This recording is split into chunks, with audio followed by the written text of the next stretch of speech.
Sino kayo? At anong kailangan niyo sa amin? Ipaghihiganti namin ang aming pinuno. Kayo ang dahilan ng kanyang kamatayan. Pinatay niyo ang pinuno namin si Kapitan Panopio. Kaya kamatayan din ang nararapat para sa inyo. Nababaliw ba kayo?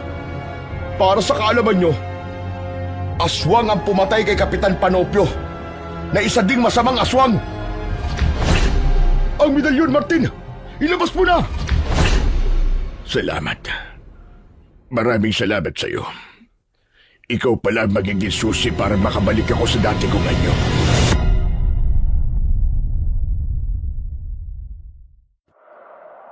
Hindi madali ang bakbakan at mga engkwentrong pinagdaanan namin ng kaibigan ko bilang pulis o alagad ng batas. Partner kami ng kaibigan kong si Delio sa maraming operasyon. Parang ang kambal na kami at maaari nang magkapalit ng muka dahil araw-araw ay magkasama kami sa trabaho. Kaya lamang ay kakaiba ang aksyon at engkwentro na aming nakasagupa nang sumama ako sa probinsya ng kanyang tiyo para magbakasyon. Binigyan kasi kami ng aming hepe ng pagkakataong mag-relax at magbakasyon pagkatapos ng matindi naming operasyon. Hindi sa pagyayabang, kami ng kaibigan kong si Delio at ilang pang kabaro sa serbisyo ang nakabuwag ng isang sindikato ng human trafficking. Isang grupo na gumagamit ng mga bata para utusang mamalimos at ang iba naman ay para magnakaw. Pero ang nais kong ibahagi ay nangyari sa probinsya ng Capiz, sa bayan ng Rojas City. Nagkaroon kami ng engkwentro sa mga nilalang na tunay na kakaiba sapagkat puno ng kababalagan, isang pangyayaring hindi ko inaasahan. Siya nga pala, ako si Martin, 35 anyos, isang pulis. Masasabi kong isa kong matapat na pulis at syempre ang akin din partner na si Delio. Dahil hindi kami ang tipo ng pulis na maaaring suhulan. Pinaninindigan namin at tinutupad ang aming pinanumpaan bilang alagad ng batas na ang tungkulin ay para magserbisyo sa mga kababayan natin at mga laga sa katahimikan. Pagkatapos ng naging matagumpay naming operasyon, ay agad kaming kinausap ng aming hepe at sinabing kailangan naming magpalamig muna, lalo na't ang nabuwag naming sindikato ay maaaring may iba pang galamay na posibleng targeting kami. Saka mainam na rin ang magbakasyon dahil matagal-tagal na rin kaming hindi nagfa-file ng vacation leave. Kaya laking pasasalamat namin ni Delio sa offer na yon ng aming hepe. Sa pagbabakasyon, naganap lahat ng mga hindi pangkaraniwang pangyayari. Muli, ako si Martin at ito ang aking kwento.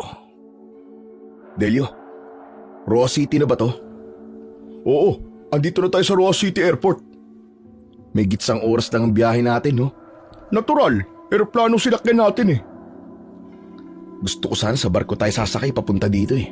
Di pa kasi ako nakakasakay ng barko eh. Ganon? O sige, hayaan mo. Pagbalik natin, barko ang sasakyan natin. Mas gusto ko kasi mabilis ang biyahe kapag pupunta ako sa isang lugar eh. Lalo na kapag tawid dagat. Kung sa bagay, tama ka naman dun. Teka, wala bang susundo sa atin dito? Kahit karaton na hila ng kalabaw? Asa ka pa, walang susundo sa atin. Hindi mo sinabi sa tiyo Rogelio mo? Hindi mo ipinaalam na ngayon ang dating natin? Paano ko sasabihin sa kanya? Hindi ko nga alam kung may cellphone yun si Chong eh. Yun lang. Lotek pala ang tiyong mo eh. Matagal na rin kasi kaming hindi nagpapangita noon. Ang tanda ko nga, elementary pa ako nung huling makapunta sa bahay niya dito sa Rojas City. Tapos di na yun naulit. Teka lang, Alam mo pa ba yung lugar na pupunta natin? Baka mamaya niyan kung saan tayo makarating nito. Huwag ka mag-alala. Alam ko pa naman, kaya makakarating tayo sa bahay niya. Relax ka lang. Ano pang hinihintay natin? Tara na. Para makakain na rin tayo. Gutom na ako Ako rin Tom goods na ako. Siguro mas maiging tumibog na muna tayo at saka tayo humanap na masasakyan papunta sa lugar ni Chong. Kasi baka mamaya walang handang pagkain yun dahil di nga niya alam ang pagdating ko, di ba? Oo nga no. Sige na nga. Tom goods na talaga ako. Nagre-reklamo na yung mga alaga ako sa tiyan Lumabas na kami ng airport terminal para humanap ng makakainan. Agad rin naman kaming nakakita ng isang karinderya. Hindi ako marunong ng Kapisnon dialect, kaya ipinaubaya ko na lang kay Delio ang pakikipag-usap sa pinasukan naming kainan. Siya na rin ang pinamili ko ng pagkain.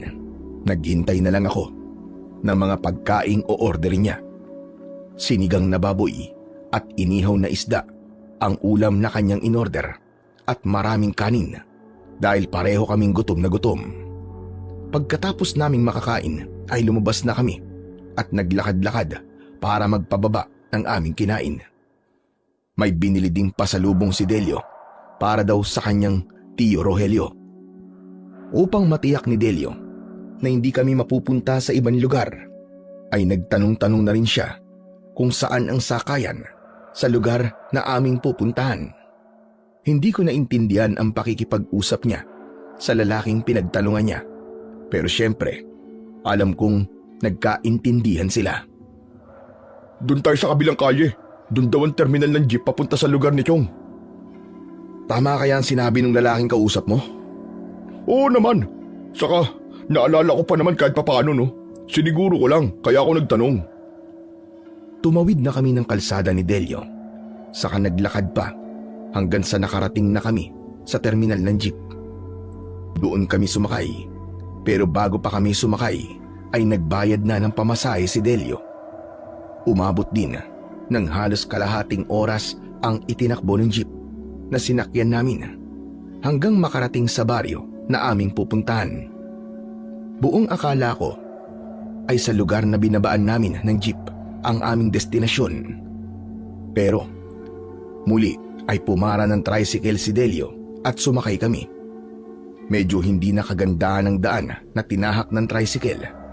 Medyo may pagka-rough road na yun.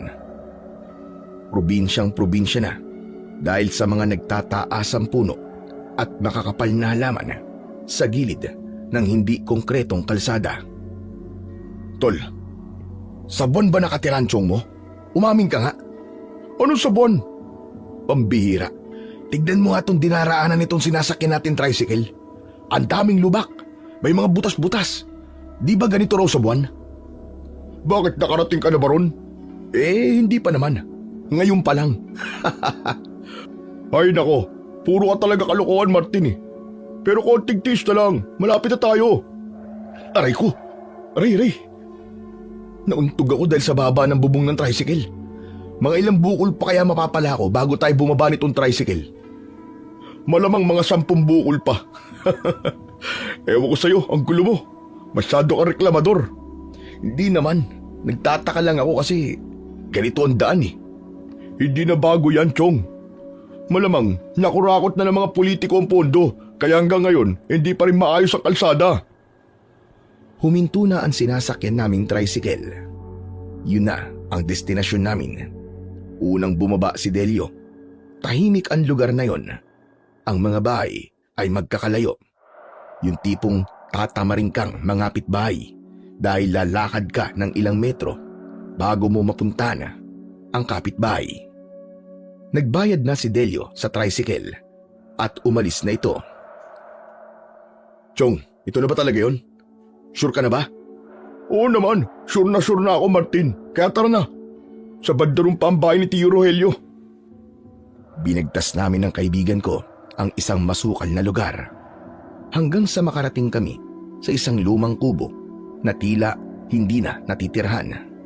Maraming kalat sa paligid ng bahay at tinutubuan na rin ng mga damong ligaw. May gumagapang na ring damo sa dingding ng kubo papunta sa bubong. Delio, diyan nakatira ang Chong mo? Oo, natatandaan ko 'tong matandang puno ng duhat na malapit sa bahay niya eh. Dati dito pa ako umaakyat nung bata pa ako para manguha ng bunga. Parang walang tao dyan eh. Hindi na yan tinitirhan eh. Oo nga eh, parang pinabayaan na. Anak ng tupa. Mukhang wrong timing ang pagbabakasyon natin dito. Lumapit si Delio sa nakasarang pinto ng kubo. Bahagya niyang hinila yon pero hindi nabuksan. Nakatali yon ng kinakalawang na alambre. Hindi naman mahirap kalagin ang alambre kaya natanggal din yun ni Delio. Bago pa niya ganap na buksan ang pinto ay narinig namin ang boses ng isang matandang babae kaya halos sabay kaming napalingon. Sino kayo? At bakit kayo papasok dyan? Yumuko kami at nagbigay respeto sa matandang babae na aming kaharap. Magandang araw po, Manang. Sino ba kayo? At bakit gusto niyo pumasok sa loob ng lumang kubo? Manang, galing pa po kami sa malayo eh. Sa kasabi po nitong kaibigan ko, dito po nakatira ang tiyo Rogelio niya. Kubo niya raw po ito. Ibig sabihin kamag-anak kayo ni Rogelio? Pamangkin niya po ako, Manang. Delio po ang pangalan ko at itong kasama ko po ay ang kaibigan ko, si Martin. Ako naman si Emilia. Pwede niyo akong tawaging Nana Emilia kung gusto niyo. Hindi ko alam na may pamangkin pala si Rogelio. Ang buong akala ko ay wala na siyang kamag-anak dahil di minsan ay walang bumisita sa kanya. Mangyaring masyado po kasi malayo eh, kaya hindi po ako nakakabisita. Nagkataon lang po na nakapagbakasyon ako kaya naisipan ko pong puntahan si Tio Rogelio. Abay ka nun ba? Kaya lang sayang naman. Hindi mo na siya inabutan. Ho? Bakit po? Namatay na po ba siya?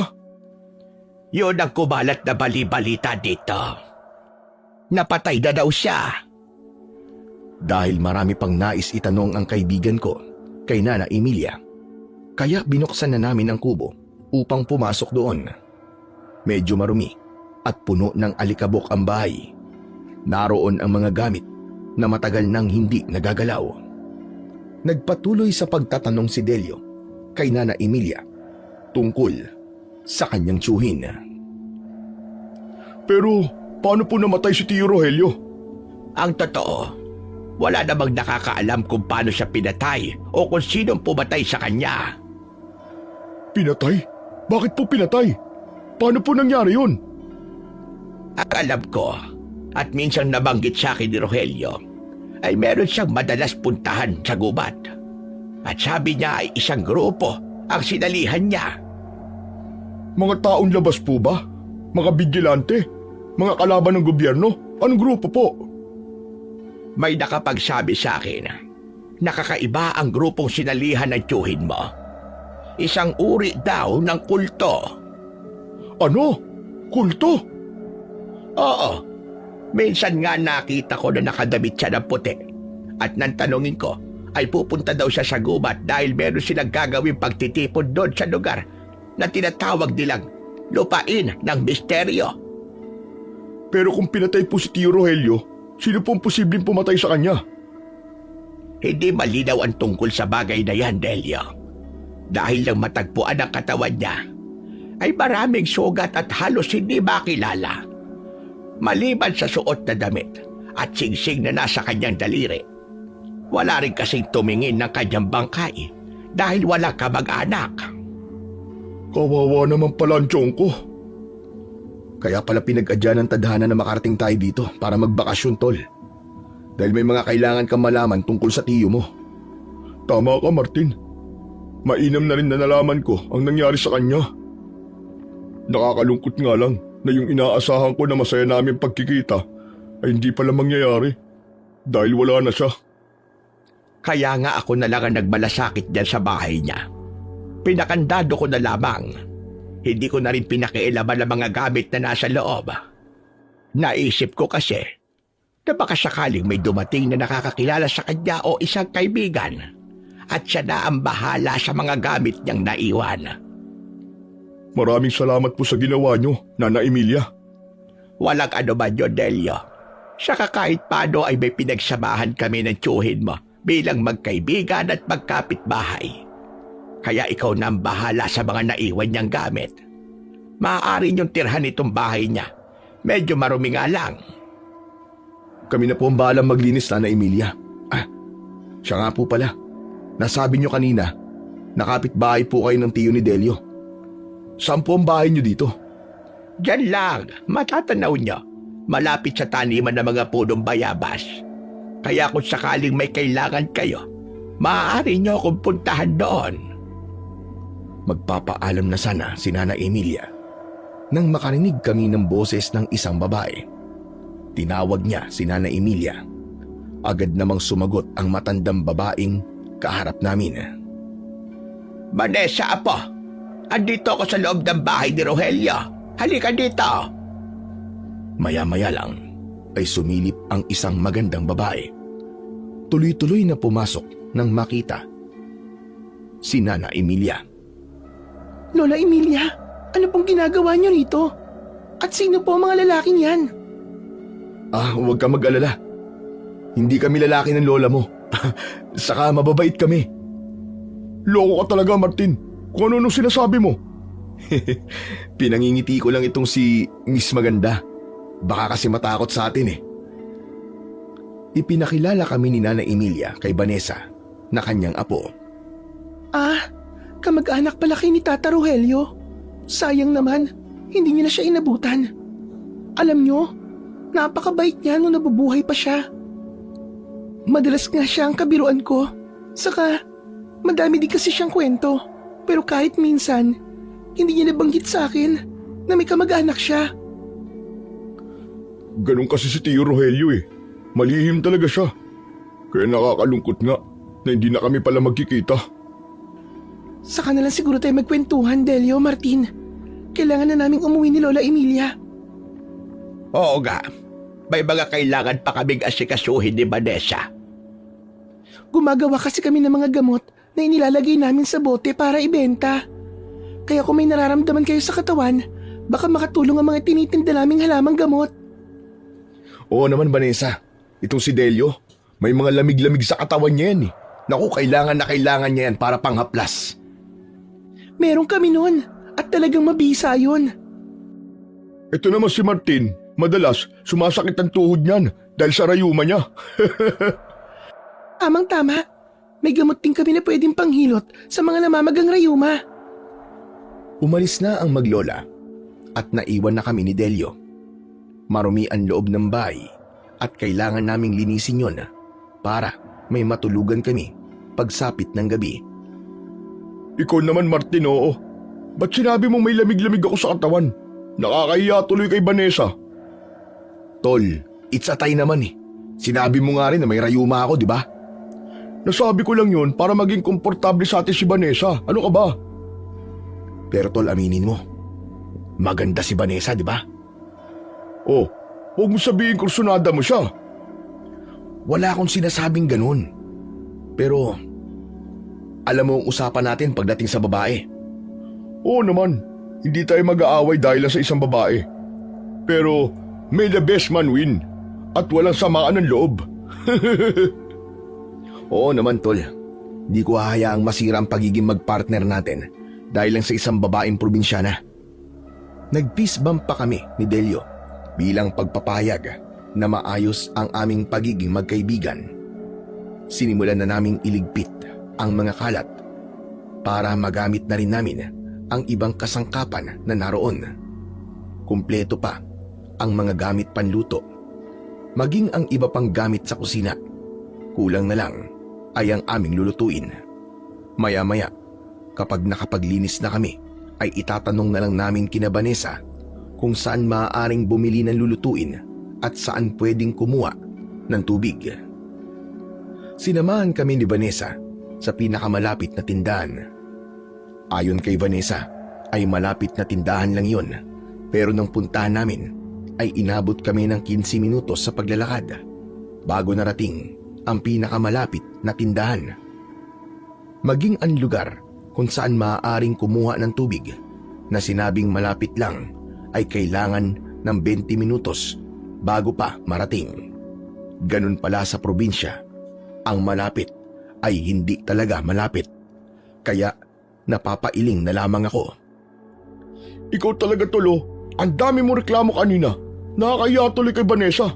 Sinamahan na nga tayo sa tindahan at dun sa poso na inigiban natin ng tubig.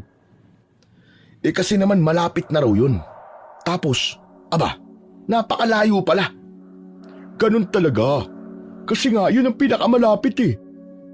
Pero ang mahalaga Tol, sinamahan tayo ni Vanessa. Saka nag-enjoy ka naman sa pakikipagkwentuhan kanina, di ba? Ako lang ba? Ikaw rin naman Pero Tol, maganda talaga siya no? Kakaibang ganda niya. Siguro wag muna tayo mag-isip ng kung ano. Kaibiganin na lang natin siya. Tsaka nakakaya kay Nana Emilia. Nagpunta tayo dito para magbakasyon, hindi para humanap na magiging girlfriend. Kung sa bagay tama ka. Saka mas maigi yun para hindi tayo mailang sa kanya. Saka Tol, baka mahirap din kung magkaroon ka ng syota na taga-probinsya, di ba? Sabi nga nila, minsan daw may mga tinatagong lihim. Anong ibig mo sabihin? Baka mamaya may samaligno siya. O kaya may lahing aswang. Kung sa bagay, kaya makipagkaibigan na lang tayo para hindi tayo pag-isipan o gawa ng hindi maganda. Nagtulong kami ng kaibigan ko para magluto ng aming magiging hapunan. Ginisang sardinas ang aming naging ulam. 6:00 pa lang ng hapon ay madilim na ang paligid. Ang simoy ng hangin ay may kakaibang hatid na ginaw. Tila hinila kami para matulog na.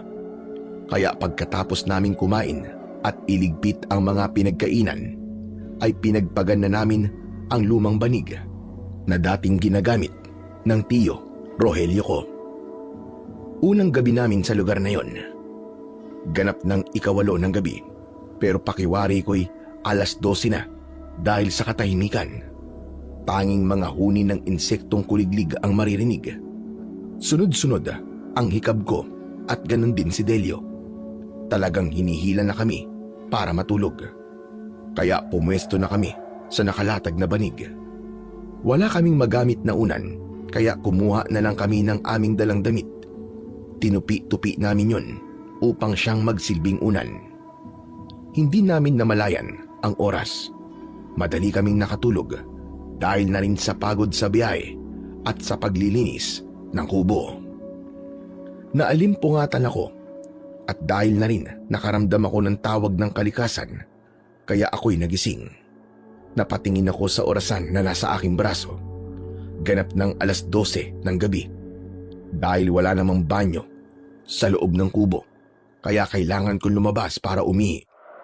Madilim ang gabi, subalit bagyang natatanglawan ng malamlam na liwanag mula sa bilog na buwan ang paligid. Gumilid lang ako sa may kubo upang doon ay magbawas. Nang babalik na ako sa loob ng kubo, ay nakarinig ako ng pagaspas ng ibon. Napatingala ako. May napansin akong tila ibon na lumipad papalayo. Bigla akong kinilabutan dahil agad kong naisip kung anong klaseng ibon yon sa ganung oras ng gabi. Pero pilit kong pinapalakas ang loob ko. Kahit kinakabahan, ay pumasok na ako sa kubo. Gising si Delio nang bumalik ako sa higaan. Saan ka galing, Tol? Sa labas nagbawas lang. Naihi ako eh. Kaya lang, ang weird. Bakit? Ano ba meron? May nakita akong lumilipad kanina eh. Hindi ko alam kung anong klaseng ibon yun. Pero medyo malaki eh. Kaya lang mabilis na lumipad tapos biglang nawala. Ano kaya yun? Baka ibon panggabi lang. Meron kasi sila sinasabing ibon panggabi. Kwago? Yung ba ang ibig mo sabihin? Oo. O kaya naman kabog. Yung paniki. Oo nga no. Siguro nga. Huwag mong sabihin may iba ka na namang iniisip. Aba Tol, huwag mong bigyan ng dahilan para takutin ang sarili mo. Buti pa matulog na lang ulit tayo. Bukas meron tayong pupuntahan. Saan naman pare? Bukas ko na nasasabihin sa'yo. Kinabukasan, maaga akong nagising. Nasa isip ko pa rin ang nakita ng lumipas na gabi tungkol sa malaking ibon. Naalala ko ang isang bagay na hindi ko nakakaligtaang dalhin kahit saan ako pumunta. Yun ay ang isang kakaibang kwintas na bigay sa akin ng aking impo. Bali lola na siya ng tatay ko, kaya ako ay apo sa tuhod. Bago siya namatay, ay dumalaw kami sa kanya sa Cavite. Dahil panganay na apo ang tatay ko at ako ang panganay sa aming magkakapatid, kaya sa akin yun ibinigay. Natatandaan ko pa ang sinabi ng aking impong Petra nang ibigay sa akin ang isang medalyon.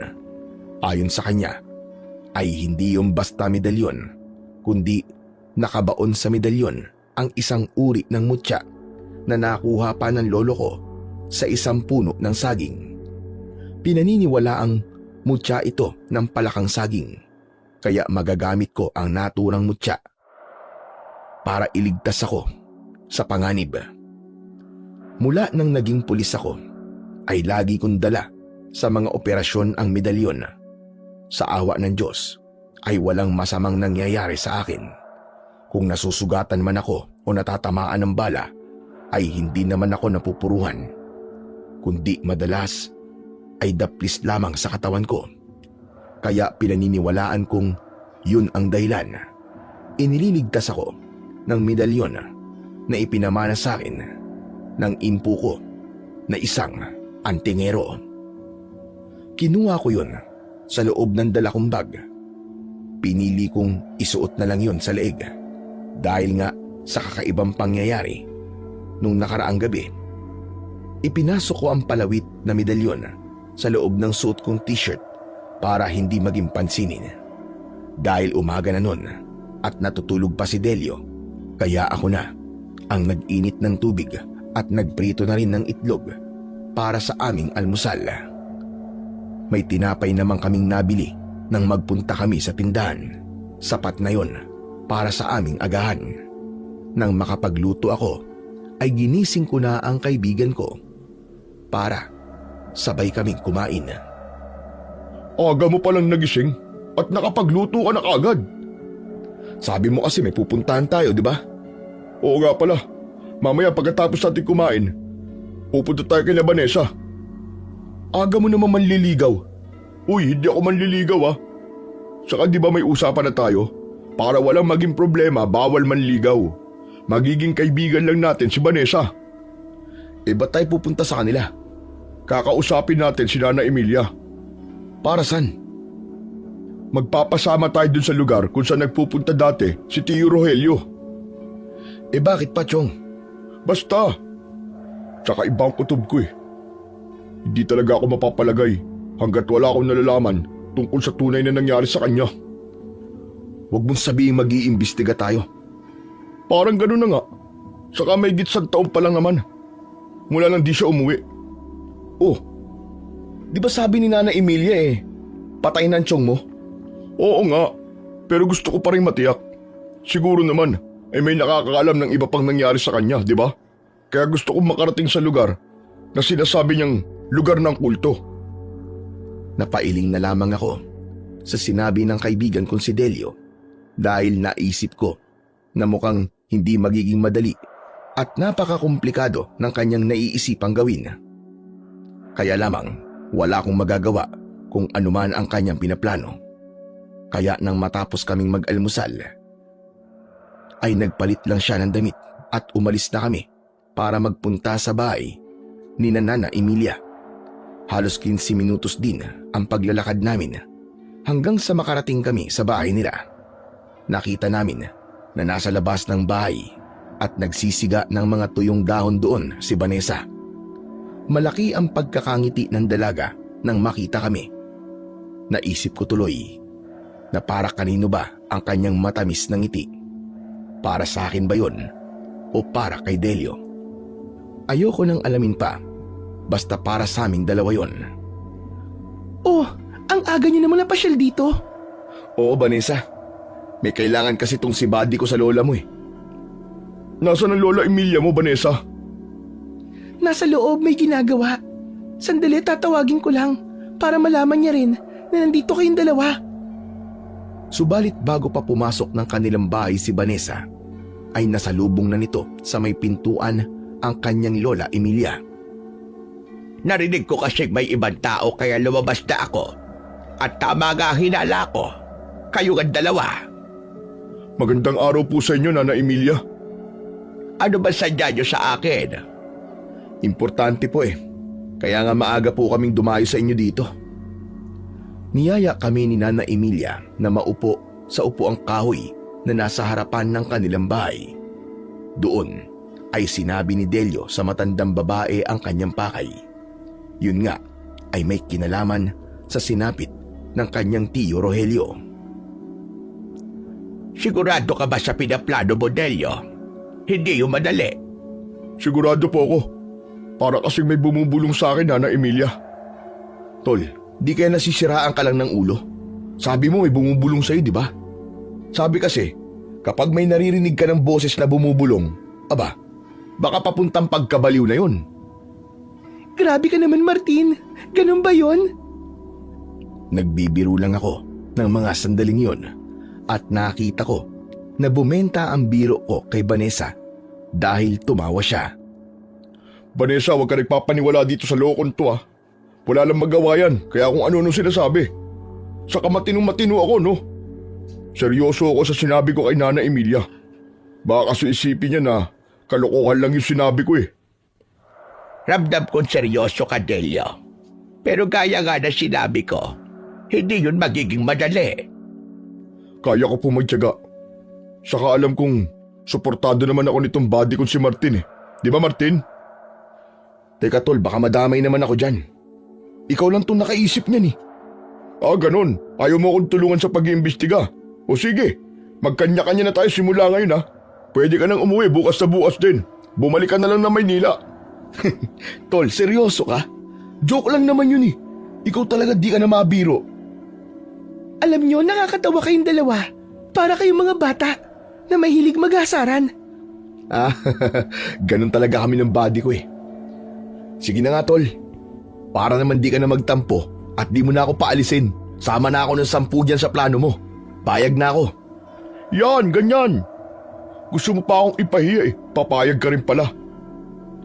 Ipinagpatuloy ni Delio at Nana Emilia ang pag-uusap. Hanggang mapapayag ng kaibigan ko ang matandang babae. Pero meron siyang hiningi na kondisyon. Ang totoo ay maaari ko kayong sabahan sa gubat. Kaya lamang, hindi ako maaaring sumama sa mismong lugar na sinasabi nilang lupain ng misteryo. Kundi hanggang doon lamang ako sa patungo roon. Okay lang po yun. Ang mahalaga ay maituro lang po sa amin. Tapos bahala na po kami ni Delio na maligaw papunta doon. Hayag ka na naman eh. Negative na naman yung sinasabi mo eh. Hindi naman kayo maliligaw. Dahil ang daan na ituturo ko ay walang ibang patutunguhan, kundi sa inyong magiging destinasyon. Nana Emilia, kailan niyo po kami maaaring samahan doon? Bukas na bukas, maganda kayo at sasabahan ko kayo. Sasama rin po ba ako, Lola Emilia? Hindi na apo, maiwan ka na lamang. Kaya ko na sabahan doon sila Delio. Ay, teka. Maiwan na lang din pala ako tol kasi walang kasama si Vanessa eh. Nag-iisa lang siya rito, kawawa naman. Kaya ko ang sarili ko, Martin. Mas kailangan ng kasama ang kaibigan mo. Saka hindi rin ako papayag na maiwan ka rito na kasama ang apo ko, Martin. O nakita mo na Martin, walang tiwala sa'yo si Nana Emilia. Baka mamaya, aswangin mo si Vanessa. Grabe siya sa akin oh, huwag kang ganun. Bakit mukha ba akong aswang? Aba, sa gwapo kong to, mapagkakamalan akong aswang? No way! Hoy Martin, baka akala mo, may mga aswang na gwapo rin ang panlabas na itsura. Totoo ang sinasabi ni Vanessa. Kaya kahit gwapo, ay hindi pa rin maaaring pagkatiwalaan. Naku, patay ka ngayon Martin. Kaya wala ka talagang choice, kundi ang sumama sa akin. Pero teka lang Vanessa, Nana Emilia. Seryoso kayo?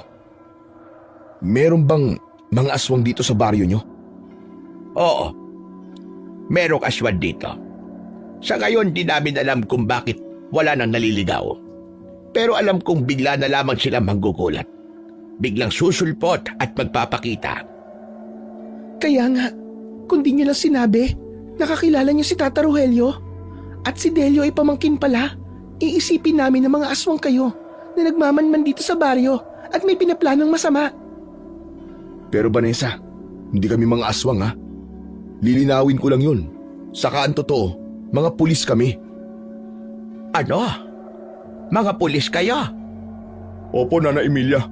Yung po ang trabaho namin sa Maynila. Mga alagad po kami ng batas at nagbabakasyon lang dito sa lugar nyo. At dahil ngayon kay Tio Rogelio. Kaya nga lang hindi pala magandang balita ang daratnan namin dito. Kaya habang nandito kami, ay gagawin namin ang aming makakaya para alamin ko ano ba talagang sinapit ng tiyuhin ko. Sana nga ay may magandang ibunga ang inyong pinaplano. Para na rin kay Rogelio. Kung may pumatay sa kanya at hindi biktima ng kung anong hayop, ay dapat siyang mabigyan ng katarungan. Nagkaayos na kami sa magiging plano. Bukas ay sisimulan na namin ang misyon ni Delio. At syempre, kasama ako sa ayaw ko at sa gusto ko. Pansamantala ay nagpaalam na kami at umuwi na sa bahay. Muling sumapit ang gabi. Gaya ng dati ay maaga kaming naghapunan. Kinabukasan na ang lakad namin papunta sa gubat. Hindi ko maipaliwanag kung bakit hindi ako makatulog ng gabing yon. Samantalang naririnig ko ang paghilik ng kaibigan kong si Delio. Malalim na ang kanyang pagtulog. Dahil tahimik ang gabi, kaya naman naririnig ko ang paulit-ulit na tunog ng mga kuliglig. Sinabayan pa yon ng ingay ng mga palaka. Dahil nga umulan ng hapong yon, kaya masarap ding matulog at may kalamigan ang simoy ng hangin. Subalit sa kabila ng masarap na klima, ay hindi ako dalawin ng antok sa hindi ko maipaliwanag na dahilan. Bigla kong naalala ang malaking ibon na nakita ko nung nakaraang gabi. Habang nasa isip ko yon, ay may naramdaman akong ingay mula sa labas ng bahay. Kalabog yun na tila merong bumagsak mula sa bubungan at nahulog sa lupa. Lumagabog pa yun, kaya napabangon ako sa gulat. Samantalang maimbing pa rin natutulog ang aking kaibigan. Bumangon ako at hinagilap ko ang aking bag. Mula sa loob ng bag ko ay kinuha ko ang aking baril na ginagamit ko bilang pulis. Tiniyak ko kung may bala ito. Puno pa ang bala ng baril, kaya humanda ako para sa anumang maaaring mangyari. Lalabas ako ng kubo para malaman kung ano nga ba ang narinig kong bumagsak. Subalit bago pa ako makalabas ng bahay, ay napansin kong may nagliwanag mula sa loob ng suot kong t-shirt. Ang suot kong medalyon. Naglalabas ng liwanag. Ang sabi sa akin ng impo ko na nagbigay ng medalyon ay may nasasagap na masamang enerhiya ang medalyon kapag nagliliwanag para magbigay ito ng babala. Kung ganon, may masamang elemento ang nararamdaman ng medalyon ko. Kapag ganong may hawak akong baril, ay totoong lumalakas ang loob ko. Kaya tuloy-tuloy akong nagpunta sa may pintuan ng bahay. Dahan-dahan kong binuksan yon. Lumabas ako ng kubo habang nakaumang sa kadiliman ang aking hawak na baril. Sige lang, kung ano ka man hayop ka, kung sino ka man, tiyak sasabog ang bungo mo kapag naputukan ka nitong baril ko.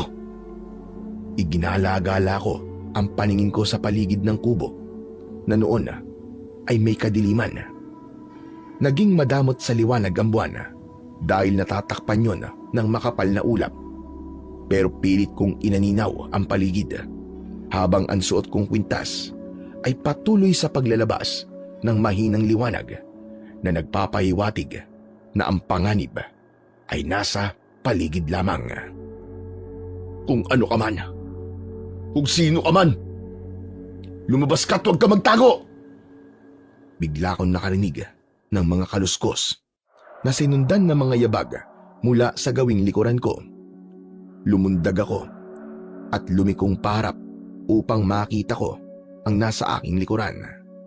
Ganun na lamang ang aking gulat nang makita ko ang kakaibang nilalang. Mas mataas at malaki ito sa akin. Ang anyo ay katulad ng isang baboy ramo, subalit merong sungay. Nag-aapoy ang mga mata at ang laway ay tumutulo sa nakabukas na bibig. Naisip ko na ito marahil ay isang aswang. Sa pagkakagulat ko ay napaupo ako kasabay ng pagkalabit ko sa gatilyo ng baril na aking hawak. Pumutok yun, subalit ang bala nito ay hindi tumama sa halimaw na nasa harapan ko, kundi papaitaas. Bago ko pa maiputok ang baril papunta sa aswang na yon, ay bigla itong tumakbo papalayo hanggang sa mawala na sa kadiliman. Pero habang tumatakas ito, ay kinalabit ko ang gatilyo, kaya ilang putok ng baril ang kumawala. Kaya lang, isa man ay hindi tumama sa katawan ng aswang na tumatakas papalayo. Habang nakaupo ako sa lupa, ay naramdaman kong may papalapit sa akin na nagmamadali. Galing sa loob ng bahay, kaya alam kong si Delio yun na nagising dahil sa putok ng baril. Buddy! Martin! Ano nangyari? Bakit ka nagpaputok? Tol, may aswang. Andito siya kanina, Tol. Ano bang aswang sinasabi mo? Wala naman akong nakikita. Wala na, tumakas ni. Kinapa ko sa dibdib ko ang medalyon. Tinignan ko yun. Kaya lang, wala na ang liwanag nito. Ibig lang sabihin, ay hindi na nito nasasagap ang masamang enerhiya na dala ng halimaw. Posibleng malayo na ito. Maniwala ka sa akin, Tol, may aswang. Kitang-kita ko. Pinaputokan ko nga siya. Kaya lang di ko tinamaan. Kung talagang nakita mo ang halimaw, ibig sabihin, Diyos ko, totoo nga pala ang sinabi ni Nana Emilia at Vanessa. Oo, Tol, totoo yun. Totoong aswang. Gaya nga ng sabi nila dati wala na. Pero ngayon, nandito na uli. Oo, Tol. At yung aswang na sinasabi mo, may inala ako na may kinalaman din siya sa nangyari kay Tio Rogelio. Ibig mong sabihin, Tol, posibleng pinatay siya ng aswang? Oo. At kung totoo ba na kutob kong yun, kailangan kong ipagiganti si Tio Rogelio. Tayo ang papatay sa aswang na yun. Alam kong seryoso si Delio sa kanyang sinabi, kaya hindi na ako humirit para magbiro. Sa plano niyang yun, ay alam kong hindi na ako makakaiwas pa. Hindi na ako makakatanggi. Kailangan kong samahan ang kaibigan ko sa kanyang magiging laban. Kinabukasan ay hindi na namin pinuntahan pa sa kanilang bahay si Nana Emilia. Maaga pa ay naroon na siya sa harap ng aming kubo. Napansin ko ang isang kawayan na may tulis na ginagawa niyang tungkod. May tila kwintas din siya sa leeg at pinagmasdan ko yung maigi. Hindi ako nagkakamali ng aking tingin dahil malinaw pa naman ang aking mga mata. Pinagdugtong-dugtong yun na bawang. Nana Emilia, bakit ang dami niyo pong bawang? Magtitinda po ba kayo ng bawang o magluluto po kayo ng adobo? Oo nga naman po, para sa po mga bawang na nakakwintas sa leeg niyo? Para maging proteksyon ko ito. Ano ho? Proteksyon po para saan? Sa mga kampo ng kadiliman. Sa mga aswang na maaari nating makasalubong sa gubat. Kaya heto ang iba. Ilagay nyo ito sa inyong mga bulsa. Hindi na po kailangan. Sapat na po sa amin ang dala namin baril. Kaya na po namin protekta ng sarili namin, Nana Emilia. Kung wala na tayong ibang kailangan dalhin, ay mas maiging umalis na tayo habang maaga pa. Nauna nang lumakad si Nana Emilia at nakasunod naman kami ng kaibigan kong si Delio. Parehong nakasiksik sa aming bewang ang aming baril. Suot ko rin sa leeg ko ang aking medalyon na bigay ng aking impo na isang antingero at hinding-hindi ko yun maaaring iwan. Hindi kakikitaan ng katandaan si Nana Emilia habang naglalakad kami. Marahil dahil sanay na ito sa malalayong lakaran. Samantalang kami ni Delio ay nakakaramdam na ng pagod Halos 1 oras na rin kasi kaming naglalakad. Hanggang sa makarating kami sa isang lugar na tila may malalaking puno. Huminto na roon si Nana Emilia. Bakit po kayo huminto? May problema po ba? Agad dito ko na lang kayo ba ihahatid? At hindi na ako maaaring pumasok pa sa loob ng lugar na yan. Ho? Bakit naman po? Ayokong pumasok riyan. Pero kayo, alam kong kaya nyo. Pero bakit nga po, Nana Emilia? Mas mabuting kayo na lang ang makakatuklas. Hindi ba't ang nais nyo lang naman ay malaman kung ano ang meron sa lupain ng misteryo? Ang lugar na siyang pinupuntahan ni Rogelio bago pa may mangyari sa kanya. Opo, yun nga po ang gusto naming malaman at makita. Kung ano bang meron sa lupaing sinasabi nyo. Kung papasok po kami sa lugar na yun, paano po kayo, Nana Emilia? May iwan ako dito at hihintayin ko ang pagbabalik ninyo. Dahil alam kong hindi rin naman kayo magtatagal sa loob niyan. Kailangan nyo ring makaalis kagad bago pa kumagat ang dilim. Sige po, kung yan po ang gusto nyo. Kami na lang po ni Martin ang papasok sa loob ng gubat. Tara na tol, pumasok na tayo sa lugar na yan para hindi rin tayo abutan ng dilim. Iniwan na namin si Nana Emilia at binagtas na namin ni Delio ang lugar papasok sa lupain ng misteryo. Iba ang nararamdaman ko habang papasok kami. Agad na napansin ni Delio ang pagkislap ng medalyong suot ko. Tol, ano yan? Bakit kumikislap ang kwintas mo? Parang ngayon ko lang nakita yan ah. Matagal na sa akin to, tol. Di ko lang binabanggit sa'yo. Sa akin di ko sinusuot. Madalas nilalagay ko lang yan sa bulsa ko. Lalo na kapag nagkakaroon tayo ng mga operasyon. Proteksyon ko to. Isang anting-anting. Bigay ng impo ko na isang magaling na antingero. Pero tol, anong ibig sabihin ng pagkislap niyan? Tol, ibig sabihin, nasa lugar tayo na merong malakas na negatibong enerhiya. Enerhiya mula sa kadiliman. Kung ganun, dapat maging handa tayo, tol. Panganib pala ang ibig sabihin ng pagkislap na suot mong medalyon. Oo, Delio, tama ka. Hindi natin alam kung ano ba naghihintay sa atin sa lugar na ito. Nagpatuloy kami sa paglalakad at pinagmamasdan ang bawat bahagi sa lugar na aming kinaroroonan. Napahinto kami sa harap ng isang kakaibang dambana. Nakakapangilabot ang itsura nito. May tila isang malaking upuan na gawa sa pinagdikit-dikit na kahoy at ang magkabilaang bahagi nito ay may nakatayong kahoy na paekis. Sa dulo ng mga kahoy ay merong bungo ng hayop. Subalit isa sa mga ito ay tila hindi galing sa hayop kundi bungo ng tao. Tol, anong ibig sabihin ng mga bungo na yan? Nakakapangilabot naman. Hindi ko rin alam, tol. Mukhang tama ang sinabi ni Nana Emilia. Hindi isang pangkaraniwang grupo ang inaniban ng tiyo mo base sa mga nakikita natin dito. Kakaiba nga, tol. Mukha ngang isang kulto. Pero tol, nasa na kaya ang grupong yun? Wala naman tayong inabutan dito. Yun na nga eh. Parang abandonadong lugar na ito eh. Hindi kaya lumipat na sila sa ibang lugar, tol? Kundi aswang ang pumatay sa kanya. Malamang, ang kultong ito ang may kagagawan sa sinapit ni Tio Rogelio. Ano pang hinihintay natin? Umalis na kaya tayo dito? Tumitindi na ang kilabot na nararamdaman ko eh. Tol, para ka namang di pulis. Bigla ka na lamang naduduwag ah. Pero tol, ibang usapan na kasi to. Ikaw pa naman tong may medalyon. Tapos ikaw tong duwag. Para din to sa kaligtasan natin dalawa. Saka tol, pinapaalala ko lang sa'yo. Teritoryo nila to. Basta na lang tayong pumasok sa lugar na to na hindi natin dapat pinupuntahan. Kung sa bagay, tama ka dun. Kahit ano pang sabihin, ay lumalabas sa trespassing tayo dito. Yun na nga eh.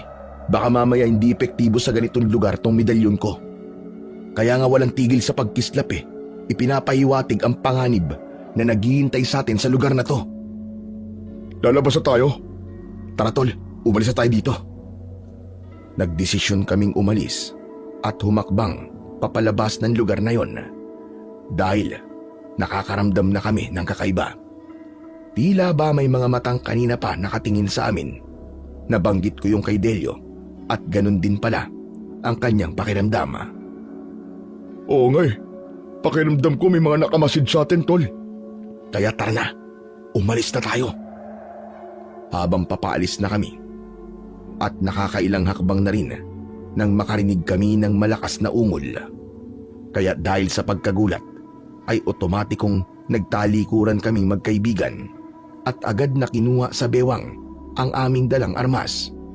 Nagready kami sa anumang maaaring magpakita sa amin, pero wala namang lumitaw na anumang nilalang. Kaya ipinagpatuloy na namin ang paglalakad. Subalit may kung anong naapakan si Delio.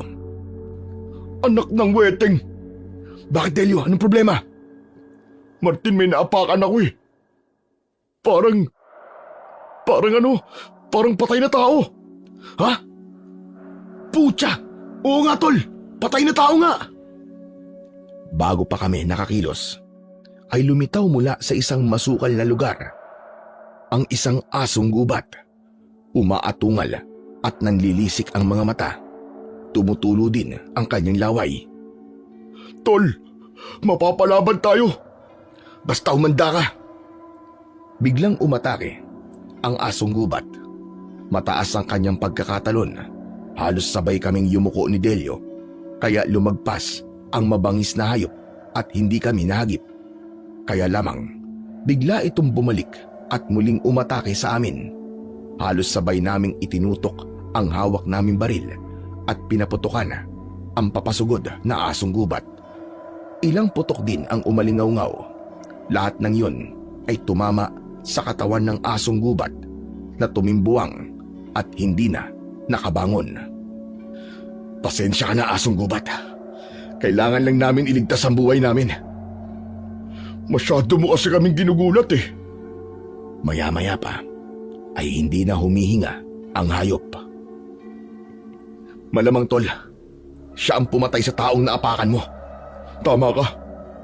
Pero sino kaya ang taong yan na natagpuan natin dito? Di kaya katulad mo rin ang sadya niya? Malamang may kamag-anak din yan na naging miyembro ng kulto at hinahanap niya rito. Oo nga no. Posibleng ganun nga yun. Kaya lang minalas siya. Ganito ang kanyang sinapit. O ano, paano yan, tol? Anong gagawin natin dito sa bangkay na narito? Hindi natin siya maaaring bitbitin. Siguro, ipagbigay alam na lang natin kapag nakababa na tayo ng lugar na to. Kaya lang, tol, ang inaalala ko, baka ikapahamak pa natin kung ipapaalam natin to. Isa pa, hindi tayo taga rito eh. Naisip ko rin yan eh. Teka lang, teka. Oh, ano na naman, tol? Ikaw talaga, oo. Nawawala na. Alin na nawawala? Yung bangkay, tol. Yung bangkay na nakita natin kanina, nasa na yun? Abat, oo nga no. Bakit wala na? Paano nawala yun? Tol, pinaglalaruan tayo. May kababalagang nangyayari dito. Walang tigil pa rin sa pagkislapan suot ko medalyon, tol. Umalis na tayo rito. Mas mahirap kung aabutan pa tayo ng dilim sa lugar na to. Tara na! Dahil walang katiyakan kung ano pa mang makikita namin sa lugar na yon, ay nagdesisyon na kaming umalis. Mabilis ang bawat hakbang namin upang ganap ng iwan ang lugar na yon. Kaya lamang nang ganap na kaming makakalabas sa lugar na tinatawag na lupain ng misteryo, ay binalikan na namin si Nana Emilia sa lugar kung saan siya naghihintay. Kaya nga lang, wala na siya roon. Nana Emilia! Nana Emilia! Andito na po kami! Nasaan po kayo? Baka nagutom, tol, at tumanap na makakain. Di kaya iniwan niya tayo? Nainip siguro yung matanda sa paghihintay dahil medyo natagalan tayo. Tara na, tol. Aalis na tayo? Di na natin siya hihintayin. Paano natin siya hihintayin? Hulaon na nga siya. Eh di sige, umalis na rin tayo. Tara. Dahil naisip naman namin na nauna nang bumaba sa gubat si Nana Emilia, ay hindi na kami naghintay. Kaya umalis na rin kami ng gubat. Diretso kami sa bahay ni na Vanessa upang tiyakin na naroon na ang kanyang lola. Sinalubong kami ng dalaga na napakunot pa ng noo nang kami ay makita. Oh, bakit kayo lang? Nasaan si Lola? Ano?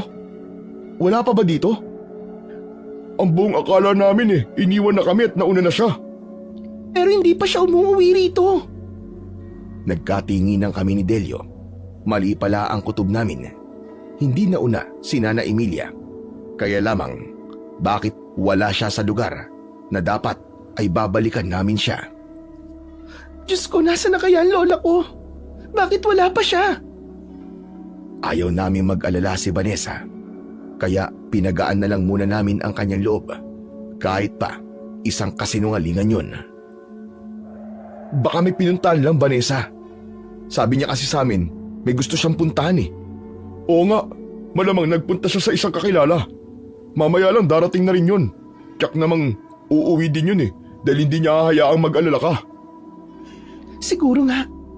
Kaya hihintayin ko na lang siya. Kailangan na rin muna naming umuwi, Vanessa, para makapagpahinga. Hayaan mo bukas, babalik kami rito. At sana, nakauwi na rin ang Lola Emilia mo. Inakbayan ko na ang kaibigan kong si Delio para umalis na rin kami. Hindi na muna namin kailangan makipag-usap kay Vanessa at baka mahalata lang nito na gumagawa kami ng kwento at nagsisinungaling. Pero kapwa kami nag-aalala tungkol kay Nana Emilia. Nang nakabalik na kami sa bahay, ay napag-usapan namin ni Delio ang tungkol sa lola ni Vanessa. Nasaan na kaya si Nana Emilia, no? Ba't wala siya dun sa lugar na pinag-iwanan natin sa kanya? At sabi niya sa atin, ay dun niya tayo hihintayin, di ba? Yun na nga Tapos wala naman siya ron. Di kaya may nangyari na dun? Katulad dun sa nakita natin patay. Pero bigla namang nawala yung patay na yun. Oo nga pala, no? Pinaglalaroan tayo nung naroon pa tayo sa lupain na misteryo. Tol, naisip ko lang Di kaya may tumangay kay Nana Emilia? Hindi natin alam, Tol. Hindi natin maaaring pabayaan ang lola ni Vanessa. Yun na nga, Tol Tayong nakiusap sa kanya para samahan tayo sa lugar na madalas puntahan dati ng tiyong mo. Kaya nga nakakakonsensya kung di natin siya hahanapin. Saan naman natin siya hahanapin? Saan pa ba? Di dun sa lugar na pinag-iwanan natin sa kanya. Ibig mo sabihin babalik tayo doon? Oo, Martin. Bukas babalik tayo. Kailangan makita natin si Nana Emilia. Bagamat puno kami ng pagkabahala at pag-aalala dahil sa pagkawala ni Nana Emilia, ay pinilit naming makatulog ng gabing yon. Kahit papano ay nakatulog pa rin kami dahil siguro sa pagod. Kaya lamang, kapwa kami nagising sa malakas na tunog na tila atungal ng hayop. Ano yun? Parang hayop na nagagalit Umaangil. At parang may kung anong handang atakihin. Ang tunog niya parang narinig ko na, Tol. Teka. Oo, yung aswang na nakita ko noong nakaraang gabi. Malamang siya yan at nagbalik. Halika, lumabas tayo, Martin. Anong gagawin natin? Haharapin natin siya. Nagbalik siya dahil meron siyang masamang plano sa atin. Kaya unahan na natin siya bago pa tayo ang kanyang patayin. May punto ka dyan, Tol. Tara! Agad naming hinagilap ang aming mga baril na nasa loob ng aming bag. Magkasunod kaming lumabas ng kubo. Naririnig pa rin namin ang pag-atungal ng nilalang na pinaghihinalaan naming aswang. Nang makalabas na nga kami ng kubo, ay nakita namin ang nakakatakot na anyo ng halimaw. Katulad din siya ng aswang na nakita ko nung nakaraang gabi. Nasa anyo ng isang baboy ramo. Makapal ang balat na may matitigas na balahibo na animo ay alambre. Habang nakabuka ang bibig at tumutulo ang malagkit at mabahong laway. Siya ang aswang na tila natakot nang handa ko siyang harapin. Pero kakaiba ang aswang na yon. Mas agresibo siya at mukhang palaban. Bagamat may kaba sa aming mga dibdib dahil hindi pangkaraniwan ang nilalang na aming kaharap. Malayong malayo sa mga kriminal na aming nakakaengkwentro sa mga raid at police operation na aming ginagawa. Talagang nagbalik ka pa ha? Kakaibang uri siya ng aswang, tol. Talaga sigurong iba-iba ang anyo ng aswang. Ang isang ito, talagang nakakatakot. Pero tol, hindi tayo maaaring magpadala sa takot. Kung gusto niya ng patayan, yun ang ibibigay natin sa kanya. Dapat tapusin na natin siya bago siya tumapos sa atin. Oo, Martin. Siguro ikaw ang pumatay sa Tio Rogelio ko, no? Kung ikaw ang pumatay sa kanya, magbabayad ka! Hindi pa halos tapos magsalita si Delio ay biglang sumugod na sa kanya ang aswang. Pero maagap ang kaibigan ko at agad ditong pinaputukan. Uubusin ko sa iyo ang bala ng baril ko! Kaya lamang, tila hindi tinatablan ng bala ang halimaw na nakaengkwentro namin. Tumatalbog lamang sa kanya ang bala ng baril. Marahil dahil sa kakaibang kapal ng kanyang balat.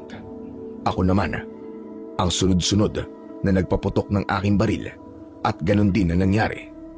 Tumatalbog lamang ang bala sa katawan nito. Wala kaming pagpipilian kundi ang umurong na lamang. Subalit sa bawat takbang namin papaurong, humahakbang naman ito papalapit sa amin ni Delio. Martin, ano gagawin natin? Hindi pala natin siya kaya. Yari tayo dito. Hindi ko rin alam, tol. Paano tayo nito? Ayoko mamatay sa kamay ng halimaw na yan. Ayoko rin, tol. Pero paano tayo? Naramdaman kong tila ibig ko mawala ng medalyon na aking suot na nasa loob ng aking t-shirt. Patuloy ito sa pagliliwanag, kaya bumabaka sa suot kong dikulor na damit. Dinukot ko yun at inilabas ng aking t-shirt. Lalong lumakas ang liwanag ng medalyon. Napaurong ang aswang.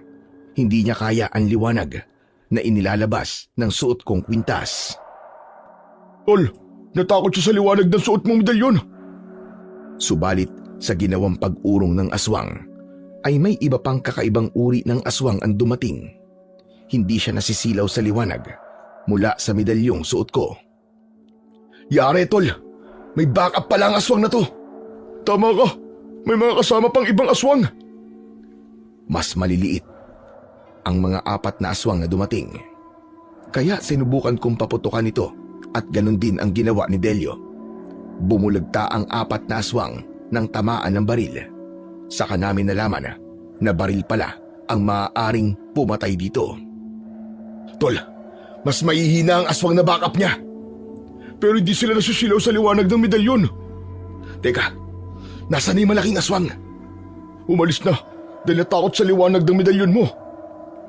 Bumalik na kami sa bahay nang umalis na ang aswang na nakaengkwentro namin.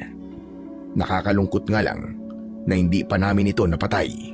Pero alam naming may iba pang pagkakataon. Nakadalawang balik na siya rito sa bahay Pero parang magkaibang aswang sila. May binabalik-balikan sila kung ganun. Baka gusto niyang biktimahin tayo.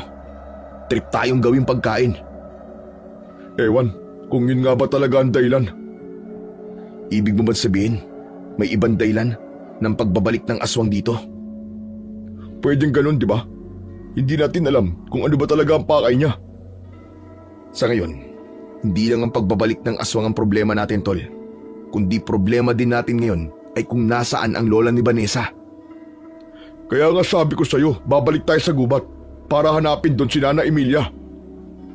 Hindi man naging maayos ang tulog namin ng gabing yon, ay gumising pa rin kami ng maaga kinabukasan. Naghanda na ako ng almusal at sabay na kaming kumain.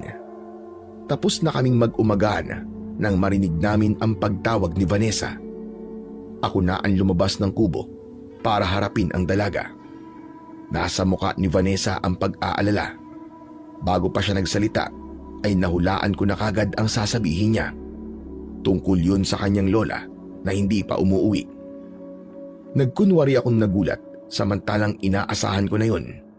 Habang kausap ko si Vanessa, ay lumabas na rin si Delio. Nalulungkot din kami sa sinabi mo, Vanessa. Hindi ko na alam ang gagawin ko, Delio, Martin. Saan ko ba pwedeng hanapin si Lola? Nahihiya nga kami sa iyo eh. Nagigilty kami dahil alam naming may kasalanan din kami. Kung di namin kinulit ang lola mo na samahan kami sa gubat ay hindi mangyayari yun sa kanya. Pero ang akala lang talaga namin ay may pinuntahan siya eh.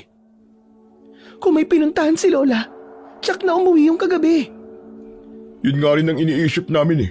Kaya ibig sabihin ay talagang nawawala siya. Nakikiusap ako sa inyo. Tulungan niyo akong hanapin si Lola Emilia.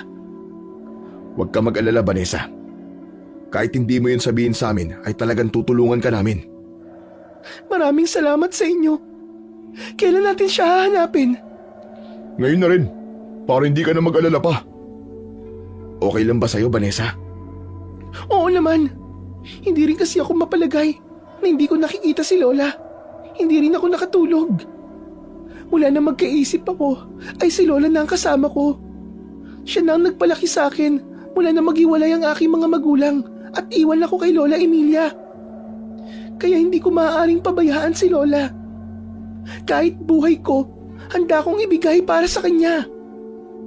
Naramdaman ko ang kalungkutan at paghihirap ng kalooban ni Vanessa dahil sa kanyang mga sinabi. Nag-aalala na siya para sa kanyang minamahal na lola. Lalo kaming nakonsensya kaya dapat talagang makita na namin si Nana Emilia. Nagbalik kami sa gubat at kasama namin si Vanessa. Doon ay hahanapin namin ang kanyang lola. Walang katiyakan kung saan namin ito hahanapin, subalit dapat kaming magbakasakali. Ang iniisip na lang namin ng kaibigan ko, sana ay may ibang nakakita kay Nana Emilia at tinulungan ito. Posible kasing may kung anong nangyari sa matanda, lalo na't may edad na ito. Sana nga ay ganun ang nangyari at buhay pa si Nana Emilia. Nang naroon na kami sa gubat at naglalakad kaming tatlo, nang mapahinto sa paglalakad si Vanessa na ipinagtaka namin. Bakit, Vanessa? Ba't napahinto ka? Sino titignan mo? Sinundan namin ng tingin ang tinatanaw ni Vanessa. Isang may edad na lalaki yon at papalapit sa aming kinaroroonan. Kilala mo ba siya, Vanessa? Oo, Martin. Siya si Kapitan Panopio. Kapitan sa baryo namin. Nang makalapit na sa amin ang lalaking sinasabi ni Vanessa na si Kapitan Panopio, ay nagbigay galang kami. Magandang araw po, Kapitan. Nagagalak po kami makilala kayo, Kapitan. Sino yung mga kasama mo, Vanessa? Ngayon ko lang yata sila nakita. Bakasyonista po sila galing Maynila. Dadalawin po sana si Mang Roelio. Kaya lang, hindi na po nila inabutan. Oo, may 1 taon nang patay si Roelio. Saan ba ang punta ninyo? Bakit nandito kayo sa gubat? Delikado para sa inyo ang lugar na ito. Hinahanap po namin si Lola Emilia. Nawawala po siya eh. Ano ka mo? Kailan pa? Kahapon lang po. Nagpunta rin po siya dito sa gubat kasama nila. Kaya lang, hindi na po nakabalik sa bahay si Lola. Kung kasama niyo ang lola ni Vanessa, paano siya nawala? Naghiwalay po kasi kami ng lakad. Nagpaiwan po si Nana Emilia. Tapos, magkasama po kami ng kaibigan ko. Nang balikan po namin siya, biglang wala na po siya sa lugar na pinag-iwanan namin eh. Akala po namin ay nauna nang umuwi. Yung pala po hindi. Kaya nga po nagbalik po kami dito sa gubat para hanapin siya.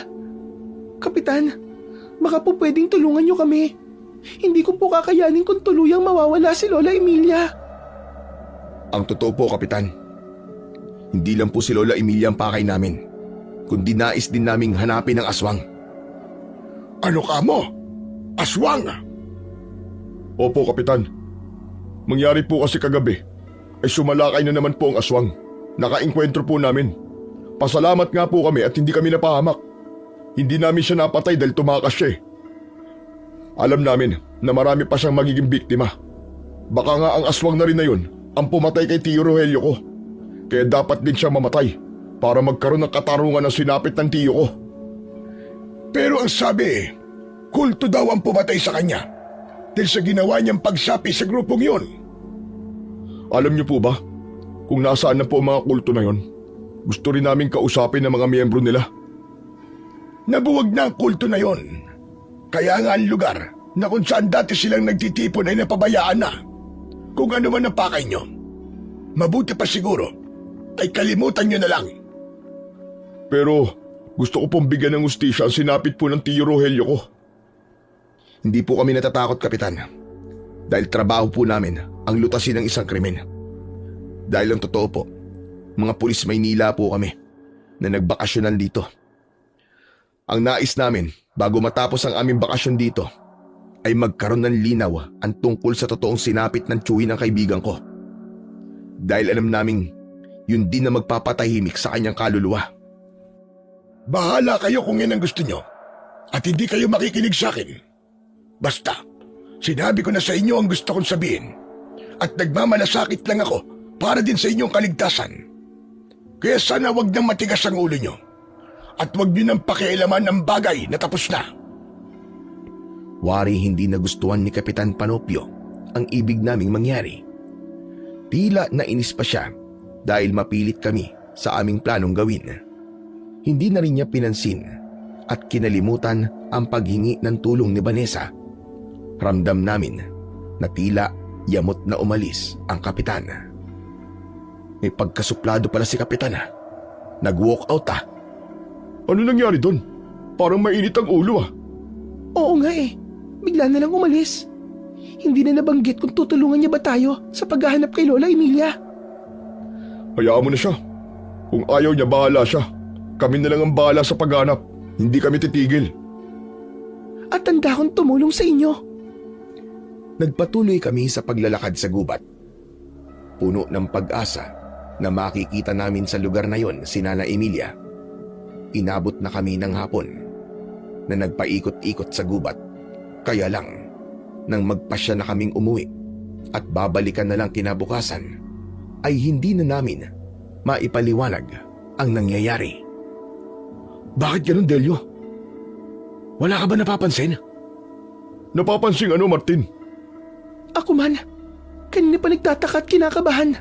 Vanessa, kasama mo kami. Kaya huwag kang kabahan. Pero, kanina pa tayo naglalakad para sana bumalik ng bahay natin. Kaya lamang, parang hindi na tayo makalabas itong gubat. Tama si Vanessa, tol. Yun nga pinagtatao ko kanina pa eh. Parang paikot-ikot lang tayo dito. Saka tignan mo yung puno na yan. Ilang ulit na tayong dumaan dyan eh. Tama ka, Martin. Napansin ko nga rin yun. Buong akala ko ay magkakamukha lang ang mga punong dinaraanan natin. Kaya baliwala sa akin kung dumaan tayo sa punong yan. Akala ko, magkakatulad lang. Pero yung pala, iisang puno lang yung kanina pa natin dinaraanan. Ano nangyayari sa atin? Namamatanda tayo. Pinaglalaroan tayo, kaya hindi natin matuntun ang tamang daan. Naloko na. Ngayon pa to nangyari, kung kailan nagsisimula ng dumilim.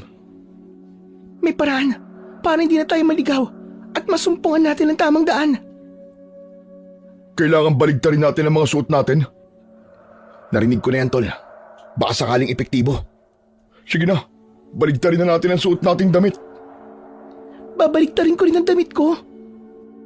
Doon na lang ako sa may makakapal na halaman magbabaligtad ng suot kong damit. Si Vanessa, dito lang kami ni Delio. Total eh, wala namang kaming kailangang itago sa isa't isa eh. Loko ka talaga, Martin. Kung ano sinasabi mo eh. Nakakaya tuloy kay Vanessa. Ikaw naman, masyado mong siniseryoso. Pinapangiti ko lang si Vanessa. Lumayo na sa amin si Vanessa para magkubli sa mga makakapal na halaman upang baligtarin ang suot na damit. Samantalang kami ni Delio ay hinubad na rin ang suot para baligtarin yon, sapagkat yun daw ang paraan para hindi kami maligaw. Pareho na naming nabaligtad ang aming suot na damit. Naghihintay na lang kami kay Vanessa na nagkukubli pa rin sa madamong lugar. At tagal naman ni Vanessa. Baka nahihirapang magbaligtad ng suot na damit. Kung puntahan ko na kaya para matulungan siya. Uy, wag kang ganyan. Nakakaya naman sa kanya. Hayang ka na naman eh. Di ka na mabiro eh. Habang nag-uusap kami ni Delio, ay narinig namin ang malakas na sigaw ni Vanessa. Tila may kung ano itong nakita. Uy, ano nangyari dun? Halika tol, tingnan natin. Baka kung ano na nangyari kay Vanessa. Nagmamadali kaming tumakbo papunta sa kinaroroonan ni Vanessa. Ganun na lang din ang gulat at sindak namin dahil isang halimaw ang kasama ni Vanessa. Takot na takot ang dalaga at isiniksik ang katawan sa makapal na halaman. Martin, Delio! Tulungan niyo ako! Baka kung anong gawin sa akin ng aswang na to! Isang uri ng aswang ang nasa harap ni Vanessa. Nakakatakot ang anyo nito. May malalaki at matutulis na ngipin. Mahaba ang braso at binti at ang mukha niya ay gaya ng isang paniki. Kamukhang kamukha siya ng aswang na huling umatake sa amin ni Delio. Agad naming kinuha ang aming dalang baril at iniumang yun sa aswang. Sa halip na atakihin kami ng aswang, ay si Vanessa ang sinunggaban nito. Dinakma niya ang dalaga na lalong natakot kaya nawalan ng malay. Dahil bitbit ng aswang si Vanessa, kaya hindi namin siya magawang barilin. Delikadong paputokan namin yon dahil baka tamaan si Vanessa. Hindi naman pinakialaman ng aswang si Vanessa, kundi binitbit niya lang ito at ipinatong sa kanyang balikat. Tumakbo itong papalayo at wala kaming nagawa kundi sundan ito. Mabilis na tumakbo ang aswang at nakasunod lang kami ni Delio.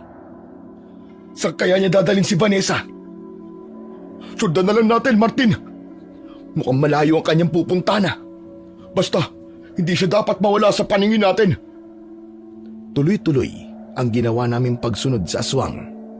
Nag-aagaw na nun ang dilim at liwanag sa gubat na kinaroroonan namin. Hanggang sa nakita namin na huminto sa pagtakbo ang aswang. Nagkubli ito sa isang masukal na lugar. Nagtago rin kami upang linlangin ito. Nagpalinga-linga ang halimaw at nang wala na siyang makita dahil nakapagtago kami, ay ibinaba niya ang walang malay na si Vanessa. Mukhang sa lugar na yun, ang pugad ng aswang. Yun din ang nasa isip ko, Martin. May masamang plano siya kay Vanessa. Kaya niya dinala. Nag-aalala ko para kay Vanessa, tol. Dapat natin siyang iligtas kagad. Ngayon, ay dalawa na silang dapat nating tulungan. Kaya lang hindi pa natin alam kung nasaan si Nana Emilia. Unahin na natin tulungan si Vanessa dahil nasa panganib ang buhay niya sa aswang na yun. Nagkukubli kami, kaya buong akala ng halimaw ay naligaw niya na kaming dalawa. Nakatanaw kami sa kung anong planong gawin ng aswang kay Vanessa. Naghahanda kami para sugurin siya. Habang nakamasid kami, ay ganun na lang ang aming gulat nang magbago ng anyo ang aswang. Anak ng putya, tol! Yung aswang! Naging si Kapitan Panopio! Walang iya! Aswang pala ang kapitan na yun! Kaya pala ganun na lang kung magsalita. Gusto pa niya, wag na nating ituloy ang ating planong pagganap kay Nana Emilia. Yung pala, isa siyang aswang! May masama siyang gagawin kay Vanessa. Ramdam ko yun, Delio. Mukhang manyakis ang kapitan na yun. Hindi nga ako nagkamali sa aking hinala. Mula sa kinaroroonan namin, ay tanaw namin ang masamang pinaplano ni Kapitan Panopio. Nais niyang pagsamantalahan ang dalaga. Hindi natin dapat tayaan sa kanyang kamanyakan ang kapitan na yun. Susugurin ba natin? Kapag nagpakita tayo sa kanya, tsak na magbabago uli ng anyo yan at magiging aswang. Kailangan makalapit tayo sa kanya nang di niya namamalayan. Kaya gumapang tayo papalapit. O Delio, tara, lumapit na tayo sa kanya. Samantala, tila naglalaway naman si Kapitan Panopio. Natitig sa walang malay na si Vanessa. Nang aalisan na ng kapitan ng saplot ang dalaga, ay hindi kami makapaniwala sa sunod na nangyari. Dahil mula sa isang kubling lugar ay lumitaw si Nana Emilia at may hawak na kaputol na kahoy. Paulit-ulit niyang inihampas kay Kapitan Panopio ang hawak na kahoy. Hayop ka! Mamatay ka ng manyakis ka! Mamatay ka na! Hindi tinigilan ni Nana Emilia ang paghataw kay Kapitan Panopio. Hinawakan ng kapitan ang kahoy at hinila yon. Nabitiwan yon ng matandang babae. Dahil hawak na ni Kapitan Panopio ang kaputol na kahoy, ay hinarap niya si Nana Emilia upang ihataw sa matanda ang tangan na kahoy. Subalit bago pa maipalo ni Kapitan kay Nana Emilia ang kahoy, ay umalingaw-ngaw ang putok ng baril. Binaril ni Delio si Kapitan, subalit sa braso lang ito tinamaan, kaya nabitiwan niya ang hawak na kahoy. Saka kami tumakbong papalapit sa kanila upang iligtas din si Nana Emilia. Subalit biglang nagbago uli ng anyo si Kapitan Panopio. Minsan pa ay naging halimaw ito at handa niya kaming atakihin. Upang hindi naman makalapit sa amin ng aswang, ay pinaputukan namin ito ng pinaputukan. Yun nga lang, may hangganan ang bala ng aming baril. Wala na akong bala, Delio. Ako rin, Martin. Ubus na ang bala ko. Paano na tayo nito? Ang medalyon mo, yan na lang ang tanging pag-asa natin. Subalit nang ilalabas ko sa loob ng aking suot na t-shirt ang medalyon, ay nawawala yon. Wala sa leeg ko. Anak nang, nasan yun, tol? Wala sa leeg ko, ah. Ano? Hindi pwedeng mawala yun. Paano tayo? Saan napunta? Hindi ko rin alam eh. Baka napatid habang gumagapang kaninang papunta tayo kay Vanessa. Ano gagawin natin ngayon? Yari tayo nito. Kapwa na kami natataranta, lalo na't wala ang medalyon ko. Umaatungal na ang aswang na nakahanda na upang sunggaban kami. Samantala, sa kabilang lugar naman ay pilit na ginigising ni Nana Emilia ang wala pa ring malay na si Vanessa. Delio, tol. Humanda ka na. Bakit? Ano gagawin natin? Wala na tayong ibang paraan na dapat gawin, kundi ang tumakbo. Ano? Yun na lang ang paraan para makaalis tayo at mailigtas sa mga sarili natin. Eh paano si Nana Emilia at Vanessa? Hindi natin kakayanin. Wala ang medalyon ko. Kaya iligtas na lang muna natin ang ating mga sarili. Naghahanda na kami para tumakbo at takasan ng aswang nang makarinig kami ng malakas na atungal na may kasamang pag-angil. Ano yun? Hindi yun ang tunog ng aswang na si Kapitan, ah. May iba pang halimaw. Talagang minamalas tayo, Martin. Mula sa isang masukal na lugar ay lumitaw ang isa pang nakakatakot na nilalang. Isa rin itong uri ng aswang. Subalit ng pagmasdan ko yun ay pamilyar sa akin ang itsura nito. Delio, siya yung isa pang aswang na sumugod sa tinitira natin. Iba pala ang aswang na yun. Hindi nagustuhan ng aswang na si Kapitan Panopio ang pagdating ng isa pang nakakatakot na nilalang. Dahil pakiwari ng unang aswang ay magiging karibal niya ang dumating para agawan siya ng magiging pagkain. Kaya humanda ang aswang na si Kapitan Panopio para sunggaban kami, ngunit hinadlangan siya ng dumating na aswang. Dinaluhong ng bagong dating na aswang ang aswang na si Kapitan Panopio. Silang dalawa ang nagpambuno. Aswang laban sa aswang. Pangil sa pangil. Kuko sa kuko ang kanilang naging labanan. Nagpagulong-gulong ang dalawang halimaw. Matira ang matibay. Walang tigil ang kanilang pag-angil. Para bang mga aso na naglalaban. Sa halip na umalis kami at tumakas para lumayo at iligtas ang aming mga sarili, tila nawili kaming panoorin ang sagupaan ng dalawang aswang. Humiwa sa katawan nila ang matutulis na kuko. May dugong tumutulo sa bawat sagpang ng kanilang mga pangil. Handang magpatayan ang dalawang aswang. Hanggang sa isa sa kanila ang nanghina. Yun na yung aswang na si Kapitan Panopio. Sinamantala naman yun ng isa pang aswang para tuluyan na ito. Kaya hinawakan ito sa leeg hanggang sa tuluyang malagutan ng hininga. Nang matiyak na patay na ang aswang na si Kapitan Panopio, ay binitiwan niya ito. Napaurong kami nang makita namin na wala ng buhay ang aswang na si Kapitan. Matindi ang kabang nararamdaman namin ni Delio dahil maaaring kami na ang isunod ng halimaw na yon. Lumapit siya sa amin habang sumisingot-singot. Tol, ito na yata ang magiging katapusan natin. Hindi pala tayo mamamatay sa police operation natin, kundi sa kamay ng aswang. Napapikit na lamang ang aking mata at ganun din si Delio. Inisip namin na yun na talaga ang aming magiging katapusan. Subalit walang anumang nangyari sa amin. Pagdilat namin ng aming mga mata ay nakita naming tumatakbo papalayo ang aswang. Hindi namin maintindihan kung bakit lumayo siya sa amin at walang anumang ginawa hanggang sa tuluyan na siyang maglaw sa kasukalan at kadiliman. Nang mawala ang aswang ay pinuntahan namin si Nana Emilia at Vanessa. Nagkaroon na ng malay ang dalaga. Anong nangyari? Ligtas na tayo, Apo. At salamat dahil nagkamalay ka na. Lola Emilia? Lola, ikaw nga! Oo, Apo. Ako nga ito. Salamat naman po at buhay kayo. Natagpuan po kayo ni na Martin. Hindi rin namin inaasahan na narito pala siya, dito sa lugar kung saan ka dinala ng halimaw na bumitbit sa'yo. Nakakagulat din ang mga pangyayari. Naging madali ang paghanap natin sa lola mo dahil yung aswang na si Kapitan Panopio pala magtuturo kung nasan si Nana Emilia. Teka, ano po palang nangyari sa inyo, Lola Emilia? Bakit kayo biglang nawala? Dapat ay uuwi na ako at iiwan ko na kayo.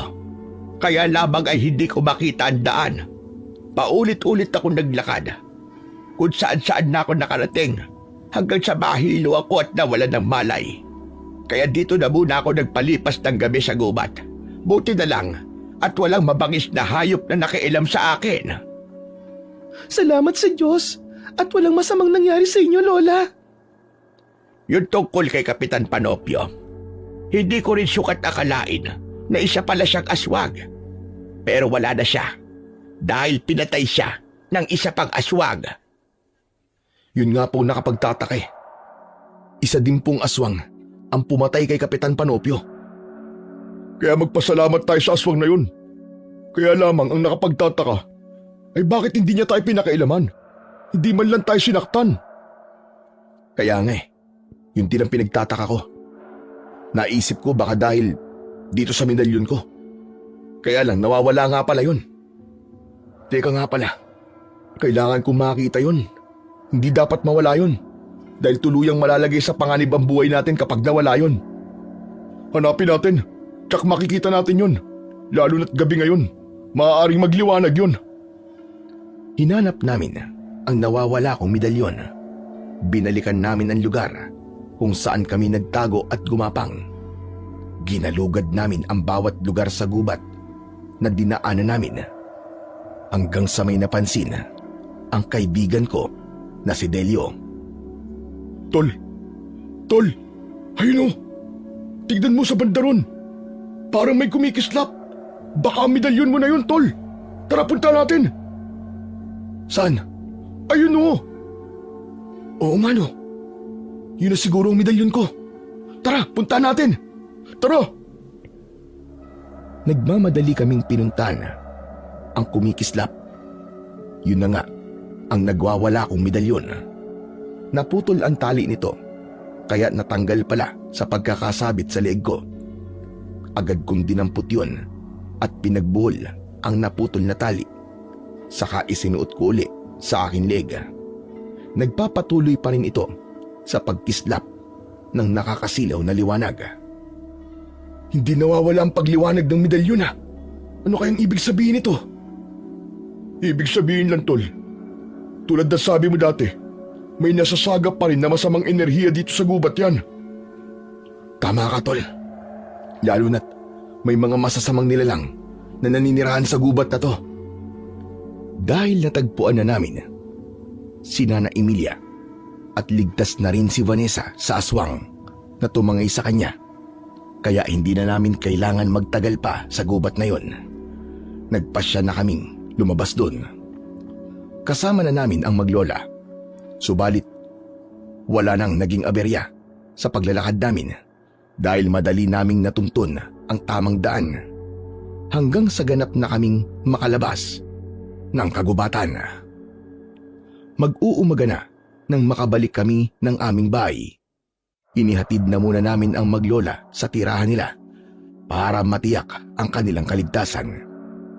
Hindi namin alam kung kailangan ba naming ipaalam sa mga taga-baryo ang tunay na pagkatao ng kanilang kapitan na isang aswang. Hindi pa namin yon napag-usapan ni Nana Emilia. Saka na lang siguro dahil nakakapagod ang mga nangyari sa amin. Ang kailangan namin ay pahinga. Pag-uusapan na lang namin ang tungkol sa lihim ng pagkatao ni Kapitan Panopio sa susunod na araw. Nang kapwa na kami makapagpahinga, ay nakipag-usap kami kay Nana Emilia upang hingin ang kanyang opinyon tungkol kay Kapitan Panopio. Naging usap-usapan na rin sa baryo ang pagkawala nito. Pero isa lang ang naging tugon ni Nana Emilia. Huwag na tayong makialam pa. Hayaan na lang natin sila sa paghahanap kay Kapitana. Hindi na po natin ipapaalam ang nangyari sa kanya. Hindi na, Martin. Baka mamaya ay mapasama pa tayo dyan. Isa pa, dapat lang naman ang sinapit ng walang hiyang kapitan na yon. Gusto pa talaga niyang halayin ang apo ko. Manyakis siya. Kaya parusa na rin sa kasamaan niya ang naging kapalaran niya. Tama ka, Delio. Siya ang pumili sa kanyang magiging kamatayan. Matagal na rin siyang kapitan, pero ni Medjan ay wala man lang nakahalata ng tunay niyang pagkatao. Isa pala siyang kampo ng kadiliman. Isa pala siyang aswang. Kaya pala, hindi rin napapatay ang aswang na gumagala dito sa baryo dahil siya mismo ang protektor sapagkat kauri niya ang mga halimaw na yon. Pero ngayong wala na si Kapitana, sana matahimik na ang baryo. Yan nga ang ikinakabahala ko, Martin. Hindi natin alam kung ano ang pwedeng mangyari sa pagkawala ni Kapitan. Isang bagay yon na nakakabahala, lalo na't siya ang pinuno ng mga aswang dito. Mukhang may punto si Nana Emilia. Dahil ng sumunod na gabi ay ginambala kami ng mga kakaibang ingay mula sa labas ng bahay. Tila mga ungol yun, kaya ginising ko si Delio upang marinig din niya. Nang magising ang kaibigan ko, ay sumilip kami sa bintana. Nakita namin ang 10 kalalakian, nakaitim na damit at tila nanlilisik ang mga mata na animo ay mga bolang apoy sa dilim. Natatanglawan sila ng liwanag mula sa buwan. Bakit may mga tao sa labas ng bahay?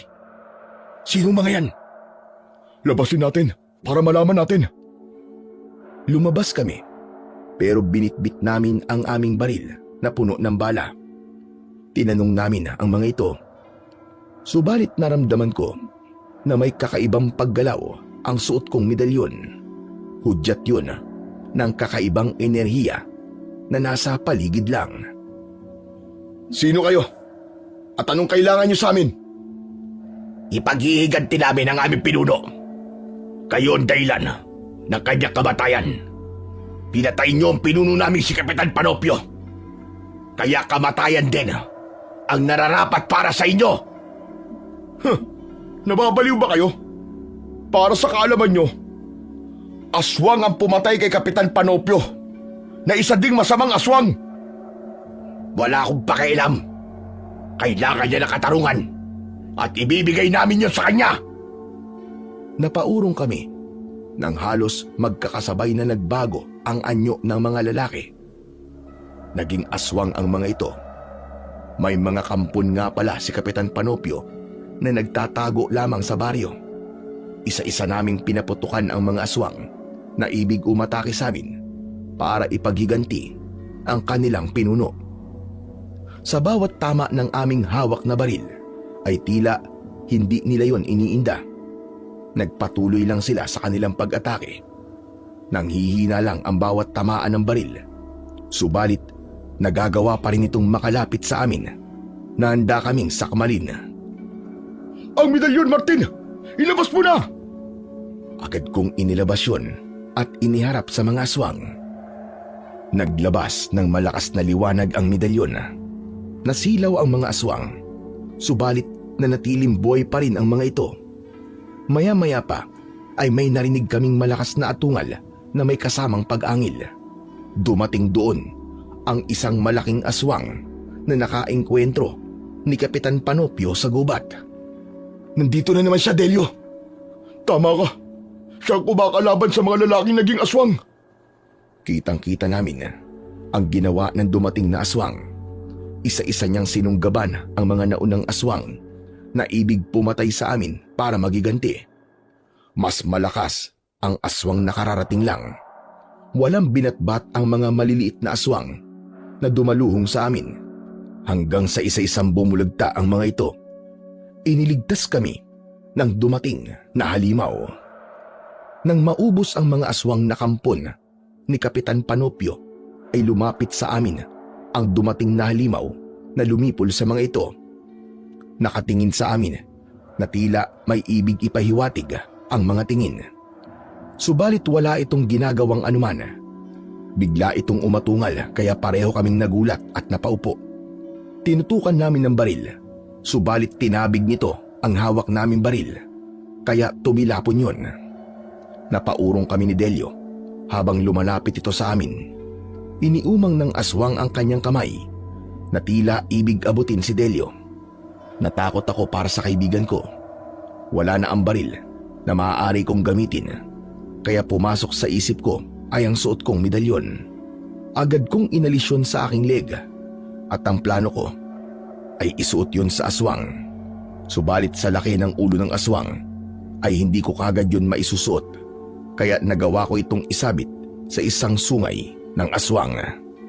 Nagliwanag ang medalyon habang nakasabit sa sungay ng halimaw.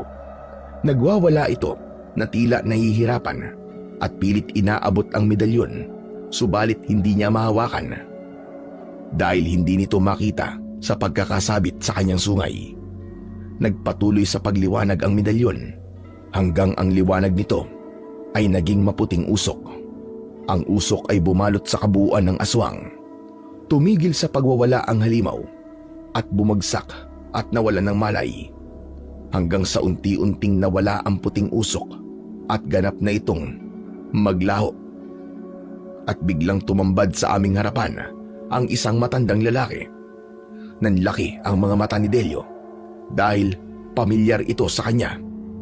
Nagbago na ang anyo ng aswang. Si Tio Rogelio. Siya ang aswang na nagligtas sa atin, tol.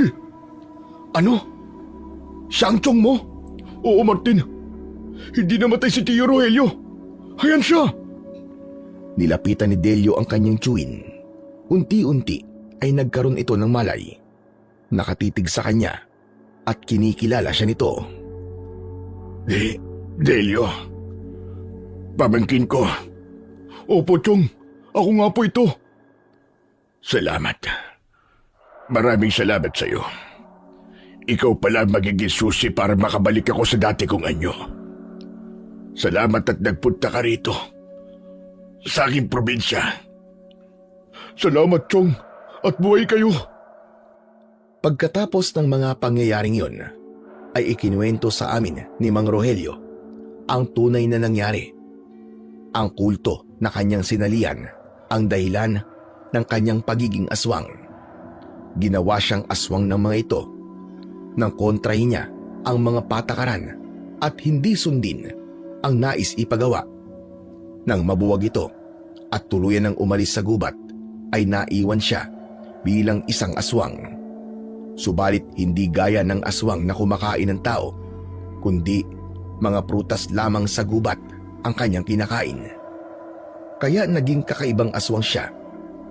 Ang tunay na masama ay ang grupo ni na Kapitan Panopio na hinahadlangan niya. Hindi naman siya nabigo na lipulin at patayin ang mga kauri ni Kapitan Panopio. Natapos na ang kasamaan ng mga aswang na grupo ni Kapitan at ngayon ay nagbalik na sa dati si Mang Rogelio at dahil yun sa aking medalyon na bigay pa ng aking lolo na isang antingero. Sa huling araw ng pananatili namin sa probinsya ng Tio Rogelio ni Delio ay natapos ang lahat ng problema at muling nagkita ang magtsuin. Tunay na kakaiba at hindi pangkaraniwan ang naging pagbabakasyon namin ng kaibigan ko. Isang karanasan na hindi na namin malilimutan na lalong nagpatibay ng aming pagkakaibigan.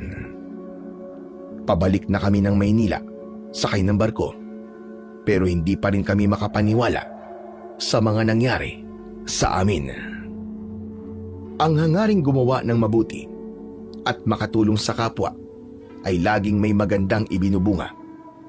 Hindi man natin to inaasahan, subalit ito'y darating sa ating buhay sa tamang panahon at pagkakataon. Hanggang dito na lamang po ang aking kwento at sana may natutunan po kayo na magandang aral. Sa huli, ang tunay na kabayanihan ng ating mga magigiting na pulis ay hindi nasusukat sa medalya, papuri o anumang gantimpala, kundi sa kanilang araw-araw na pagharap sa panganib, alang-alang sa kapayapaan ng nakararami.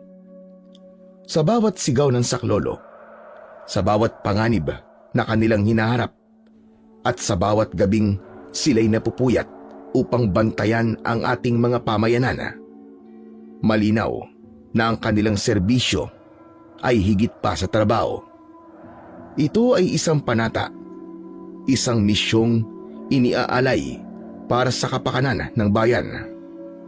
Sa kabila ng bahid at pagkukulang ng iilan, nananatiling nangingibabaw pa rin ang kabutihan, katapatan at sakripisyo ng mas nakararaming alagad ng batas na buong pusong tumutupad sa kanilang sinumpaang tungkulin.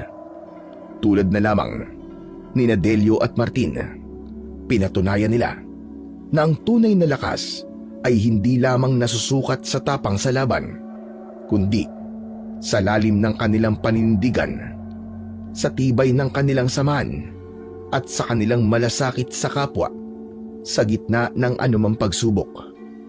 Maging ito man ay karaniwang panganib o mga hamong tila lampas na sa pangkaraniwan. Sa kanilang kwento, nasilayan natin ang katotohanan na ang pagiging alagad ng batas ay hindi lamang tungkol sa pagsugpo sa kasamaan, kundi sa patuloy na paninindigan para sa tama. Kahit pa ang kapalit nito ay ang kanilang sariling kaligtasan. Sinasabi nga sa Roma 13:4, sapagkat siya ay lingkod ng Diyos para sa iyong ikabubuti. Ngunit kung gumagawa ka ng masama, matakot ka, sapagkat hindi niya dinadala ang tabak ng walang dahilan. Siya ay lingkod ng Diyos, tagapaghiganti upang magdala ng parusa sa gumagawa ng masama. Kaya naman, sa dulo ng lahat, patuloy nating kilalanin, igalang at suportahan ang ating mga pulis, sapagkat sa bawat tahimik na umaga at gabing ating nararanasan, may mga pusong handang magsakripisyo, may mga pamilyang handang maghintay, at may mga buhay na nakataya para lamang mapanatili ang kaayusan at kapayapaan ng ating lipunan. Huwag sana nating hayaang matabunan ng ilang pagkukulang ang kabutiang hatid ng nakararami. Bagkus ay magsilbi itong paalala na ang tiwala at paggalang ay dapat ibigay sa mga tunay na karapat-dapat. At pinakahuli sa lahat, sumasaludo ko sa mga pulis na aking kaibigan at kakilala at sa lahat ng pulis sa buong mundo na handang ibuwis ang kanilang buhay at tumutupad ng tapat sa kanilang sinumpaang tungkulin. Shout-out nga po pala sa mga kaibigan ko at mga kumparing pulis na sina Mama Sting, Sir Kokoy, Paring Nuno paring Marco at Richard, mga kaibigan kong pulis. Saludo ako sa inyo mga tol. Mabuhay kayo hanggang gusto nyo at naway patuloy kayong gabayan at ingatan sa bawat takbang ninyo sa inyong paglilingkod. Maraming salamat po sa inyong walang sawang pagsuporta at pakikinig sa aking mga YouTube channel. At sana po, huwag niyo rin pong kalimutang mag-subscribe at i-hit ang notification bell at pakishare na rin po ang aking mga kwento para sa mas marami pang makapigilininga na mga kwentong aswang at katatakutan mula sa mundo ng kababalaghan. Hanggang sa muli po, at pagpalain kayong lahat ng ating dakilang Diyos na siyang pinakamakapangyarihan sa lahat.